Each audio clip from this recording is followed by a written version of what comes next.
Good morning student, ASSC YouTube channel में आपका स्वागत है। और मैं सिकंदर सर जो आज आप लोग को सेकेंड बुक पढ़ाने जा रहे हैं और उस सेकेंड बुक का चैप्टर नंबर 10, जिस चैप्टर का नाम है वेक्टर अलजेब्रा, जिसको हम सदिश बीजगणित के नाम से हम लोग क्या करेंगे जानेंगे। तो हम कौन सा चैप्टर पढ़ने जा रहे हैं? चैप्टर नंबर 10, सेकेंड बुक का चैप्टर नंबर 10, जिसको हम वेक्टर अलजेब्रा सदिश बीजगणित के नाम से हम लोग क्या करेंगे जानेंगे।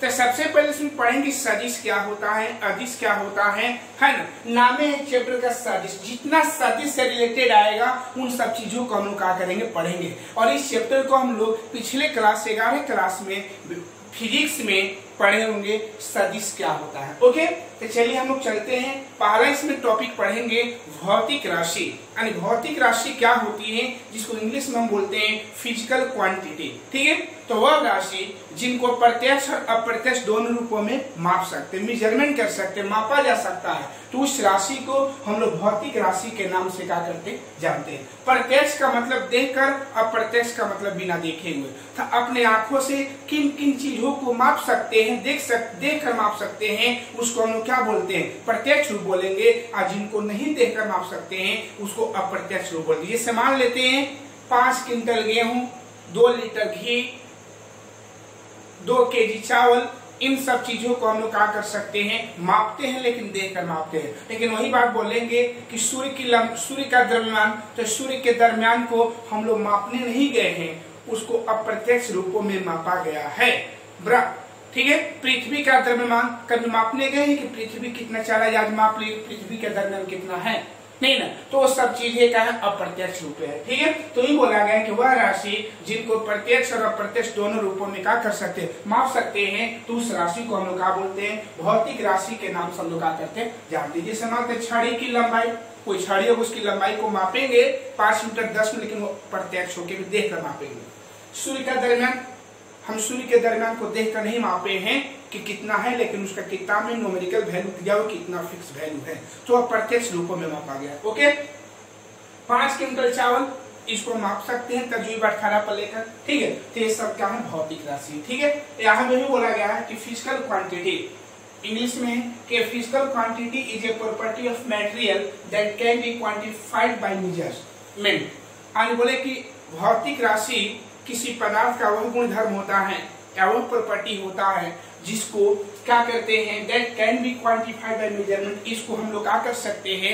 अच्छे तरीकों से हम लोग क्या कर सकते हैं? मेजरमेंट कर सकते हैं। अच्छे तरीकों मतलब क्या होता है? Directly and indirectly. यानी वही बात हुआ कि जिस क्वांटिटी को हम लोग डायरेक्टली और इनडायरेक्टली फॉर्म में मेजरमेंट कर सकते हैं, जिस क्वांटिटी इसको क्या बोलते हैं? Physical quantity. ठीक है, इसका डिफिनेशन एक और अदर वर्ड में पढ़ ले, देख लीजिए कि quantity is measurement of directly and indirectly form is called क्या बोलते हैं? Physical quantity. मतलब वह क्वांटिटी जिनको हम लोग क्या कर सकते हैं? डायरेक्टली एंड इनडायरेक्टली फॉर्म में क्या कर सकते हैं? मेजरमेंट कर सकते हैं। डायरेक्टली का मतलब होता है प्रत्यक्ष, इनडायरेक्टली का मतलब होता है अप्रत्यक्ष रूपों में क्या कर सकते हैं? मेजरमेंट कर सकते हैं। This quantity is called physical quantity. इसका डिफिनेशन देख लीजिए, a quantity is measurement of directly and indirectly form is called क्या बोलते हैं? Physical quantity. ठीक है, ओके, इसका भी एग्जांपल नहीं हो जाएगा। लेंथ ऑफ स्टिक, इसके example length of stick, mass of sun. ठीक है, ठीक है ना, तो ये सब इसका एग्जांपल हो जाएगा, क्योंकि ऐसा बहुत सारे एग्जांपल ले सकते हैं जिसको मेजरमेंट कर सकते हैं डायरेक्टली और इनडायरेक्टली फॉर्म में। ठीक है, तो उसको हम लोग क्या बोलते हैं? फिजिकल क्वांटिटी के नाम से हम लोग क्या करेंगे जानेंगे। ठीक है, चलिए अब आ जाए भौतिक राशि के प्रकार। तो भौतिक राशि 2 प्रकार की होती है, एक होती है सदिश राशि और दूसरा होता है अदिश राशि। पहला होता है सदिश राशि, दूसरा होता है अदिश राशि। वह भौतिक राशि जिनमें परिमाण एवं निश्चित दिशा होती है, जिनमें परिमाण एवं निश्चित दिशा होती है, उसको हम क्या बोलते हैं? सदिश राशि कहते हैं। और जिस राशि में परिमाण भी होगा और उसका दिशा भी होगा। जैसे मान लिया जाए तो हम बोल रहे कि एक लड़का है जो पश्चिम की ओर जा रहा है। ठीक, लड़का है तो लड़का का एक सदिश हो गया कि लड़का किस दिशा में? पश्चिम दिशा में जा रहा है। पश्चिम उसका दिशा हो गया निश्चित, और लड़का का वजन होगा 10 केजी का होगा, 20 केजी का होगा, 50 केजी का होगा, तो ये सब जो होता है सदिश राशि कहलाता है। कि वह राशि जिनमें परिमाण और दिशा दोनों होता है, जिनमें परिमाण दिशा होती है, उसको हम लोग क्या बोलते हैं, सदिश राशि के नाम से क्या करते हैं, जानते हैं। यहाँ लिखा गया है कि quantity that has both magnitude and direction is called vector quantity. मतलब वह क्वांटिटी जिसमें मैग्नीट्यूड एंड डायरेक्शन दोनों होता है, जिसमें मैग्नीट्यूड एंड डायरेक्शन दोनों होता है, जिस quantity is called vector quantity, उसको हम वेक्टर क्वांटिटी के नाम से हम लोग क्या करेंगे, जानेंगे। ओके, इसका एग्जाम्पल विस्थापन सदिश राशि है, त्वरण सदिश राशि है, बल सदिश राशि है, वेग सदिश राशि है। ठीक है, इसमें हो जाएगा displacement, force, velocity, acceleration, etc. तो ये सब जो होता है सदिश राशि और एक है सदिश राशि। ओके, चलिए एक बात ध्यान रखिएगा कि कोई भी सदिश को अगर हम लोग पहचानेंगे तो इसके ऊपर किसी भी लेटर के ऊपर एरो चिन्ह रहेगा। क्या रहेगा, तो इसको हम ए वेक्टर बोलेंगे। इसको क्या बोलेंगे बाबू, ए वेक्टर। ठीक है, जैसे आप बोला गया है कि it is typically represented by an arrow. इसको हम लोग क्या करते हैं, एरो के रूप में क्या करते हैं, रिप्रेजेंट कर देते हैं। ठीक है, जैसे मान लेते हैं कि अगर हमारा ए बी वेक्टर है, कौन वेक्टर है, ए, इसको बोलेंगे ए बी वेक्टर। तो ए बी वेक्टर का मतलब ये हुआ कि हमारा जो क्वांटिटी है वो क्या है, ए से किधर जा रहा है, बी की ओर। इसका डायरेक्शन किधर है बाबू, ए से किधर है बाबू, बी की ओर। ठीक है, इसको डायग्राम को बनाना चाहेंगे तो हम ऐसे ले सकते हैं, इसको ए मानेंगे, इसको बी मानेंगे और ये क्या है, ए। तो इसको वेक्टर बोलेंगे। क्यों, क्योंकि ए से बी तक का कोई हम लोग का लेंथ होगा 2 मीटर, 1 मीटर, 5 सेंटीमीटर, 10 सेंटीमीटर, और उसका डायरेक्शन भी है कि किधर जा रहा है, ए से बी की ओर। ठीक है, तो वही ध्यान रखिएगा कि अगर किसी इंग्लिश अल्फाबेट के हेड मतलब ऊपर शीर्ष पर अगर एरो चिन्ह रहेगा तो हम उसको बोलेंगे कि वो क्या है, वेक्टर मतलब सदिश है। ठीक है, तो सदिश का पहचान कैसे होता है, यदि किसी इंग्लिश अल्फाबेट के, इंग्लिश अंग्रेजी और माला के हेड मतलब शीर्ष पर अगर एरो चिन्ह होगा तो उसको बोलेंगे वो सदिश है। ठीक है, और याद रखिएगा कि ए बी वेक्टर का मतलब ए हुआ कि ए जो जा रहा है, ए से हम बी की ओर जा रहा है ना। और याद रखिएगा कि ए को हम लोग इनिशियल पॉइंट बोलेंगे। कौन पॉइंट बोलेंगे, इनिशियल पॉइंट का मतलब होता है प्रारंभिक बिंदु, और बी को बोलेंगे टर्मिनल पॉइंट, जिसको बोलेंगे अंतिम बिंदु। तो याद रखिएगा कि अगर कोई पूछेगा कि ए बी वेक्टर का अर्थ क्या होता है, तो ए बी वेक्टर का मीन्स मतलब अर्थ यही होता है कि वो ए से बी की ओर जा रहा है, जिसमें ए हमारा प्रारंभिक बिंदु मतलब इनिशियल पॉइंट है और बी हमारा जो है अंतिम बिंदु टर्मिनल पॉइंट है। लेकिन एक वर्ड में अगर मोटा मोटी बात कहा जाए तो वेक्टर का पहचान कैसे होगा, तो याद रखिएगा कि यदि किसी इंग्लिश अल्फाबेट के लेटर के ऊपर अगर एरो चिन्ह रहेगा तो हम बोलेंगे वो क्या है, वेक्टर है। ओके, क्लियर है। आप इस डायग्राम को यहाँ पर थोड़ा सा रिप्रेजेंट कर सकते हैं, आप लोग बनाइएगा। तो ए और क्या है, बी है, और यहाँ ए बी वेक्टर। कौन वेक्टर, इसको बोलेंगे ए बी वेक्टर। मतलब ए से किधर जा रहा है, इंग्लिश वाले भी इस डायग्राम को यहाँ बना लीजिएगा वेक्टर के डिफिनेशन। ठीक है, चलिए अब याद रखिएगा अदिश राशि। कौन राशि, तो वह राशि जिनमें केवल परिमाण परंतु निश्चित दिशा नहीं होती, जिसमें केवल परिमाण होता है परंतु उसमें निश्चित दिशा नहीं होती है, वो कौन राशि कहलाता है, अदिश राशि। तो वह भौतिक राशि जिनमें केवल परिमाण परंतु निश्चित दिशा नहीं होती है, जिनमें केवल परिमाण होता है, लिखिएगा, जिनमें केवल परिमाण होता है परंतु निश्चित दिशा नहीं होती है, वो क्या कहलाती है, अदिश राशि कहलाती है। A quantity that has only magnitude but no direction is called scalar quantity. मतलब वह क्वांटिटी जिसमें क्या होता है, केवल मैग्नीट्यूड होता है बट नो डायरेक्शन, उसका कोई डायरेक्शन नहीं होता है, दिस क्वांटिटी इज कॉल्ड, हम लोग क्या बोलते हैं, स्केलर क्वांटिटी के नाम से हम लोग क्या करेंगे, जानेंगे। इसका एग्जाम्पल है मास, स्पीड, टाइम, वर्क, etc। इसका हिंदी में द्रव्यमान, चाल, समय, कार्य, धारा, ये सब जो होता है हमारा कौन राशि है, अदिश राशि, ठीक है। लेकिन इस चैप्टर में हम लोग सिर्फ बात करेंगे उस सदिश का बात करेंगे। किसका बात करेंगे बाबू, हम लोग सदिश का, ठीक है। तो ये बहुत मस्त पॉइंट है, बहुत मस्त चैप्टर है जो हम लोग आगे की ओर बात करेंगे, ठीक है। तो जैसे जैसे हम लोग का टॉपिक आएगा वैसे वैसे हम लोग टॉपिक को आगे की ओर बढ़ते जाएंगे, ठीक है। तो पहले याद रखिएगा कि सदिश राशि किसे कहते हैं, मेन सदिश को ध्यान देना है कि सदिश क्या होता है। तो सदिश वह राशि होती है जिसमें क्या होता है, केवल परिमाण और क्या होता है, दिशा। जिसमें केवल परिमाण और दिशा दोनों होता है उसको हम सदिश बोलते हैं, और जिनमें केवल परिमाण होता है दिशा नहीं होता है उसको हम लोग क्या बोलते हैं, अदिश बोलते हैं। ओके, क्लियर है। चलिए अब अगला हम लोग टॉपिक की ओर जा रहे हैं। देखिएगा एक आप लोग को ट्रिक बता रहे हैं, थोड़ा सा ध्यान दीजिएगा बाबू। नोट में कि जिसमें वह रहेगा वह उस सदिश कहलाता है। जिस भौतिक राशि में वह रहेगा वह या वी, वह या वी, जिसमें नोट में याद रखिए ट्रिक है ये बाबू, जिसमें वह या वी रहेगा उसको हम सदिश बोलेंगे। क्या बोलेंगे, सदिश बोलेंगे। क्या बोलेंगे बाबू, सदिश। क्लियर है। कुछ अपवाद में याद रखिएगा, कुछ अपवाद में ध्यान देना है। द्रव्यमान, विद्युत आवेश, विद्युत धारा, विद्युत विभव,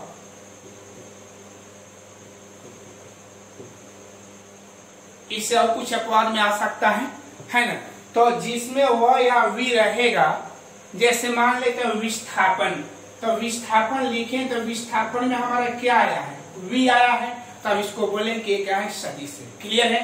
त्वरण, त्वरण जब लिखे त्वरण में हमारा वह आया है तो इसको हम लोग क्या बोलेंगे, सदिश बोलेंगे। वेग, तो वेग में हम लोग का क्या आया है बाबू, वेग, वह आया है ना, वह या वह आना चाहिए, ठीक है, तो उसको बोलेंगे क्या है, सदिश है, ठीक है। तो जिसमें वह वी वे आ जाएगा तो हम उसको बोलेंगे कि वो क्या है, सदिश है। जैसे बल, तो बल, वल, वह का उच्चारण आ रहा है, बल आ रहा है ना, तो हम बोलेंगे कि वो क्या है, सदिश राशि है, ठीक है। तो याद रखिएगा कि जिसमें वह का उच्चारण आ जाएगा उसको हम बोलेंगे कि वो क्या है, सदिश राशि है। वह या वी या वे या ब अगर आ जाएगा तो हम उसको बोलेंगे सदिश है। अपवाद में द्रव्यमान, ठीक है, सदिश नहीं है। विद्युत आवेश, ये सदिश नहीं है। विद्युत धारा, ये सदिश नहीं है। विद्युत विभव, ये सदिश नहीं है। तो ये हम लोग का थोड़ा सा ट्रिक हो गया जो इसको पहचानने में आप लोग को हेल्प करेगा। ओके, अब हम लोग आगे पढ़ेंगे, है ना। अब यहां पढ़ेंगे सदिश के प्रकार। सदिश के प्रकार नहीं, यहां अब हम लोग पढ़ेंगे सदिश का परिमाण पढ़ेंगे। सदिश का परिमाण क्या हम लोग पढ़ेंगे बाबू, यहां पर सदिश का परिमाण, इसको पढ़ेंगे magnitude, magnitude of vector, magnitude of vector. सदिश का हम लोग पढ़ेंगे परिमाण, कि सदिश का परिमाण क्या होता है। ओके, सदिशों का परिमाण, magnitude of vectors, the distance between initial and terminal points of a vector is called the magnitude of the vector।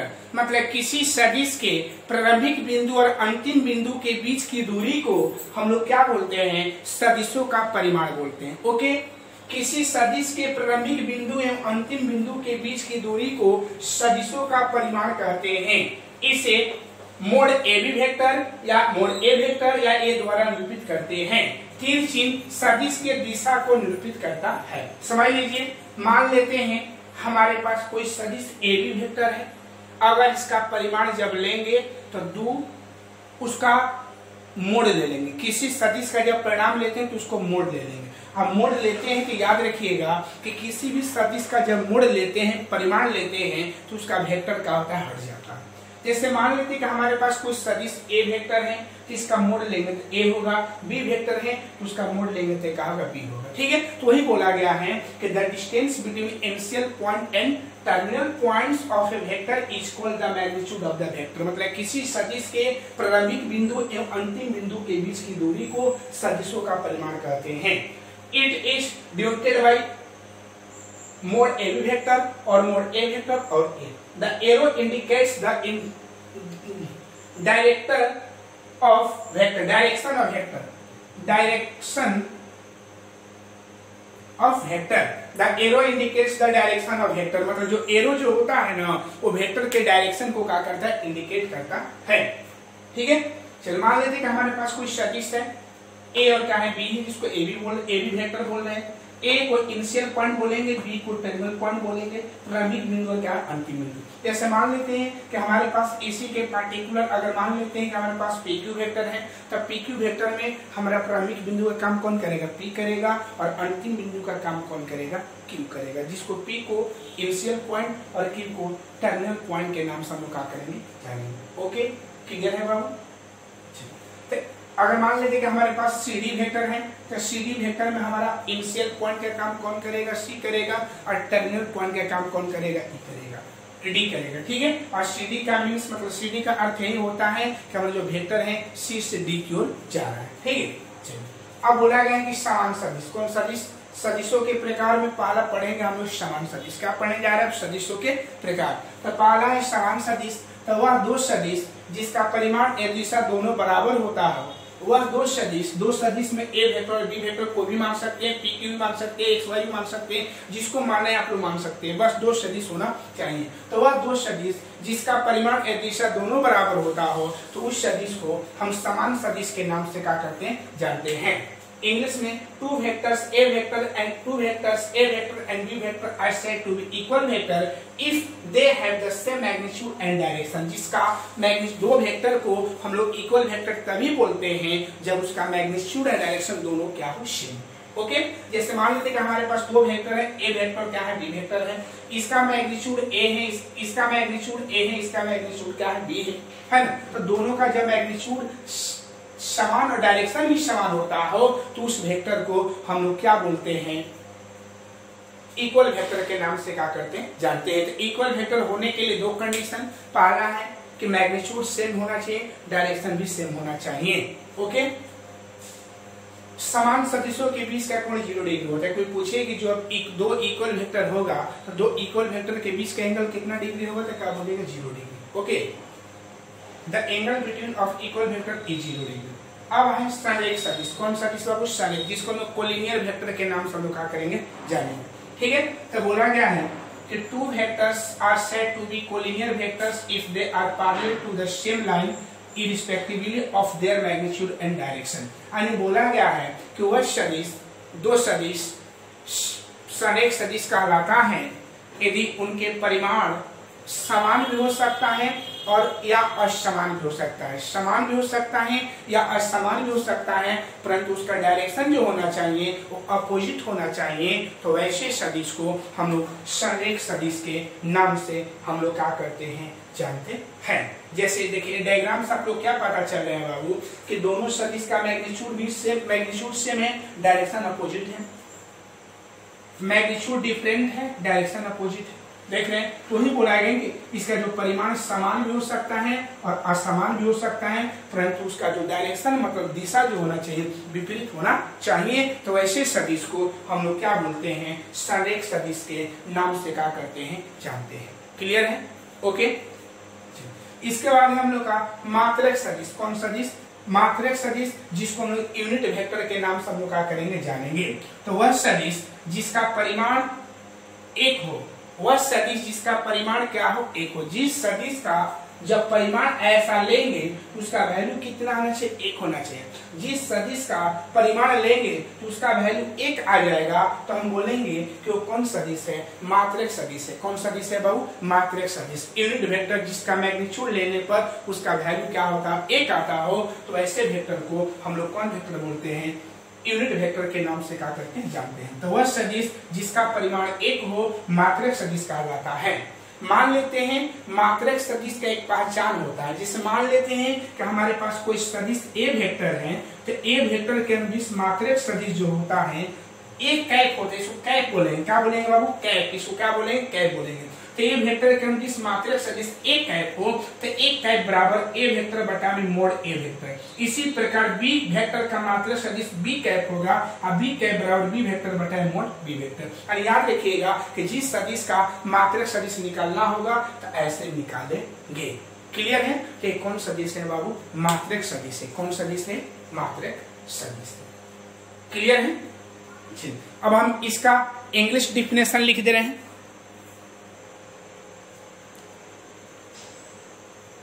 Unit vector का definition, a vector whose magnitude is unity is called unit vector. मतलब जिस vector का magnitude लेने पर उसका value एक होता हो उसको हम लोग क्या बोलते हैं? यूनिट वेक्टर बोलते हैं। ठीक है? The unit vector in the direction of A given vector A vector is denoted bye एक है। अगर मान लेते हैं कि हमारे पास कोई सदिश ए वेक्टर दिया हुआ रहेगा तो उसका यूनिट वेक्टर क्या हो जाएगा? एक कैप हो जाएगा और एक कैप बराबर a vector by mod A vector. Similarly इसी के जैसा अगर बी वेक्टर लेंगे तो बी वेक्टर का unit vector b cap equal b vector by mod b vector. ठीक है? अब इसके बाद एक है कोइंसियल वेक्टर। कौन वेक्टर बाबू? कोइंसियल। तो बोला गया है कि दो या दो से अधिक सदिश, दो या दो से अधिक सदिश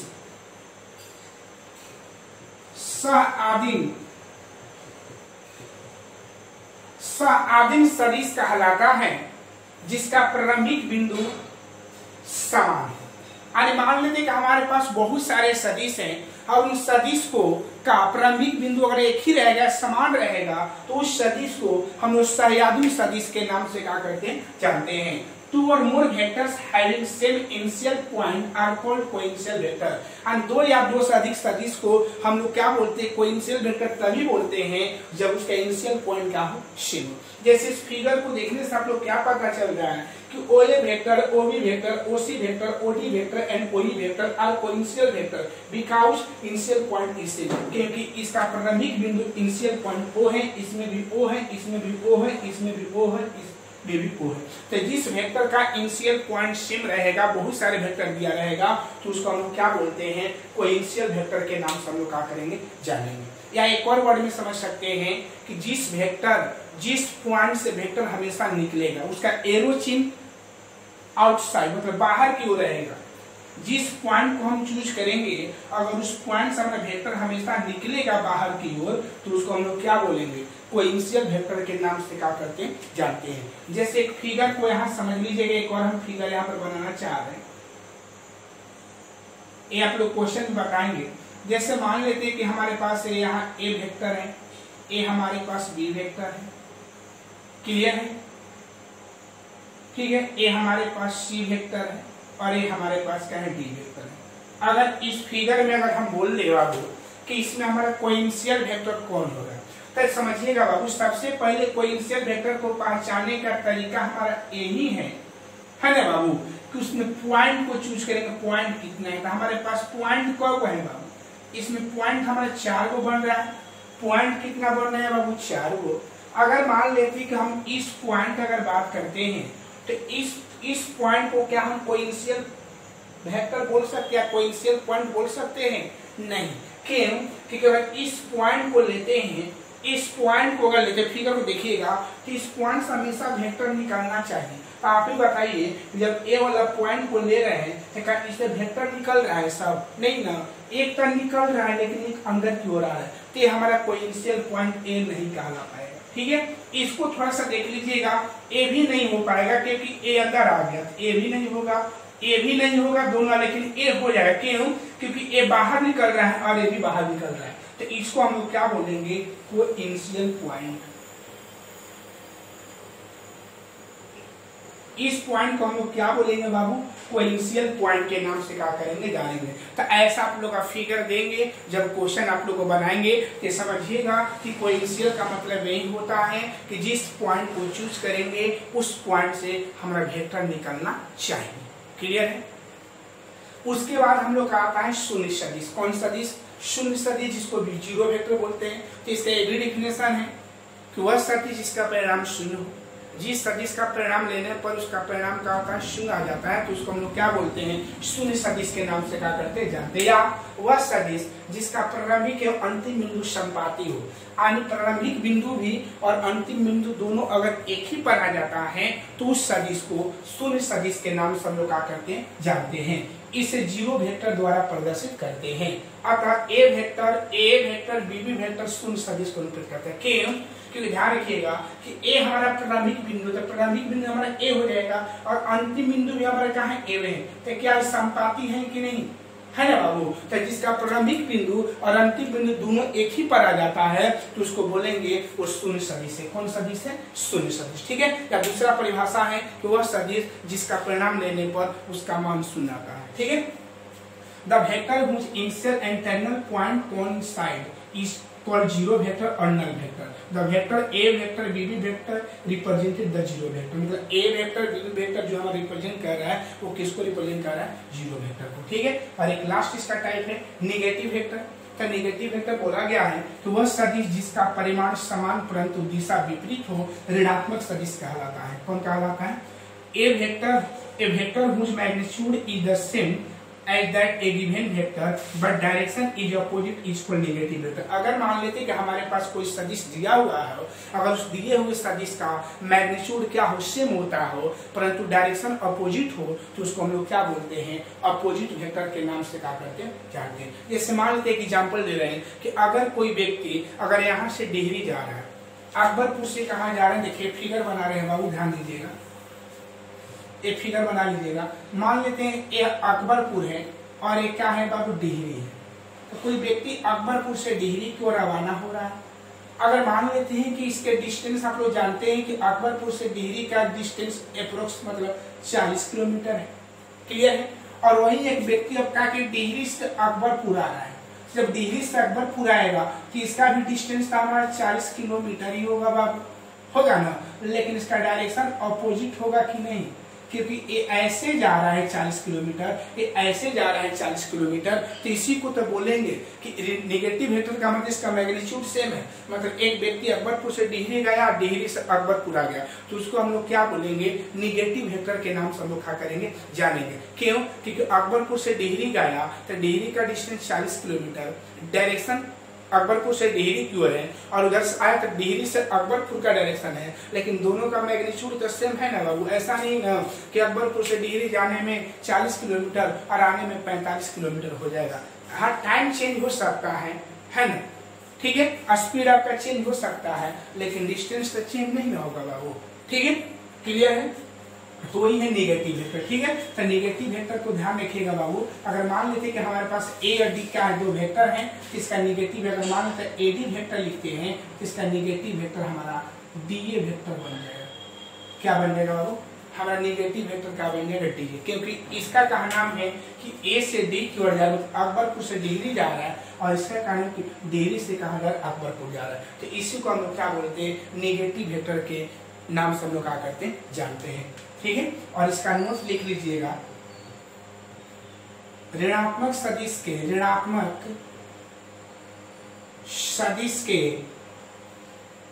बीच का कोण, ऋणात्मक सदिश के बीच का कोण 180 डिग्री होता है। ऋणात्मक सदिश के बीच का कोण 180 डिग्री होता है। The angle between the negative vector is 180 degree। बोल दे रहे हैं the angle between the negative vector, the angle between of negative vector, the angle between of the negative vector is 180 degree। यानी ऋणात्मक सदिश के बीच का कोण कितना डिग्री होता है हमारा, 180 डिग्री, ठीक है।